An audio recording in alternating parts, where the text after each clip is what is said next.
Bonjour à tous, je suis Gabriel Augustus Poirier, fondateur, empereur et maître de l'Empirus. Je m'adresse à vous aujourd'hui pour dénoncer l'individu Sylvain Durif, que vous connaissez probablement tous.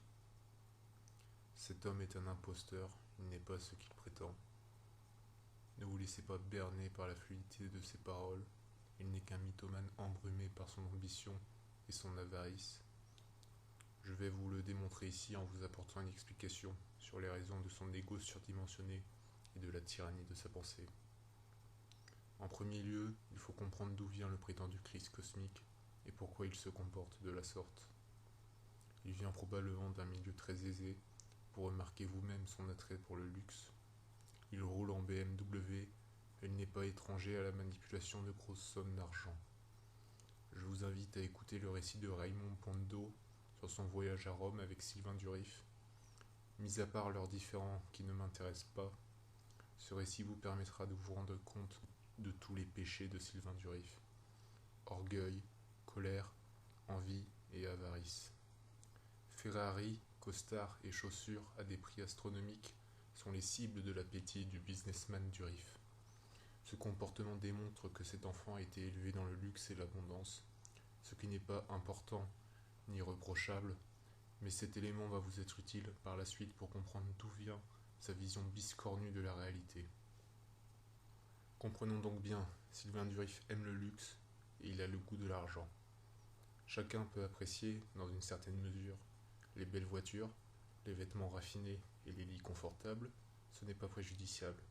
Mais pour un imposteur qui se prétend messie, je ne vois pas pourquoi cet argent devrait être dépensé pour des plaisirs terrestres plutôt que pour aider les miséreux. C'est une première chose. En second lieu, Sylvain Durif a suivi des études pour être dans les affaires, qui sont des études normales et évidentes pour quelqu'un d'avare et ambitieux, et voulant participer au système qu'il dénonce aujourd'hui. Il a d'ailleurs même travaillé pour IBM, l'abréviation de International Business Machines, une multinationale américaine ayant collaboré avec le régime nazi durant la Seconde Guerre mondiale, et avec la NSA dans le projet de surveillance électronique dénoncé par Edward Snowden. C'est un comble pour quelqu'un qui reproche à quasiment tous ceux qu'il croise leur manque d'intégrité. Sylvain Durif n'a aucun problème à travailler avec ce genre d'entreprise si elle peut satisfaire sa soif de pouvoir. Et c'est là qu'intervient l'élément inconnu qui a dû créer le contraste entre sa situation actuelle et l'idée que l'on se fait d'un riche businessman. Aujourd'hui, sa situation est plutôt miséreuse, mais pourtant, il garde ses goûts de luxe. Il a donc dû lui arriver un incident ayant mis fin à sa carrière de businessman. Son mental n'a sans doute pas pu le supporter et s'est mis à délirer et à inventer un univers pour justifier et nourrir son ambition. S'il ne peut pas devenir riche en travaillant et surtout en collaborant avec les milliardaires, alors il tentera de devenir riche en dénonçant les milliardaires. C'est le raisonnement qu'il a dû suivre pour en arriver là aujourd'hui. Maintenant, il se proclame le Christ cosmique et fait mine d'apporter avec lui l'amour et la compassion, mais Sylvain Durif n'est guidé que par la haine de ceux l'ayant mis hors jeu d'une sphère dans laquelle il aurait pu devenir riche. Il est prêt à tout pour obtenir davantage de pouvoir, d'où son appel au boycott des élections, en incitant les individus le suivant à voter pour lui. Ne le faites pas. Ne votez pas pour celui qui aurait pu être un rouage du système des Illuminati. Ne lui offrez pas un pouvoir qu'il ne mérite pas, sous prétexte que vous le trouvez amusant. Il ne fera qu'utiliser le peu de pouvoir que vous lui offrirez pour s'enrichir sur votre dos. Il n'hésitera pas à vous dépouiller sous le prétexte mensonger de financer sa fondation Elvita.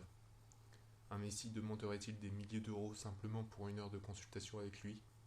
Un messie ferait-il payer des photos avec lui? Bien sûr que non. Il s'agit ici de l'hypocrisie et l'avarice de Sylvain Durif mise au grand jour. Il justifiera toujours son goût de la richesse en le masquant par sa fondation Elvita, qui aurait apparemment un but noble et altruiste. Ce n'est qu'une façade. Sylvain Durif cherche l'argent et le pouvoir. Ne lui offrez pas ou il vous pressera comme des citrons.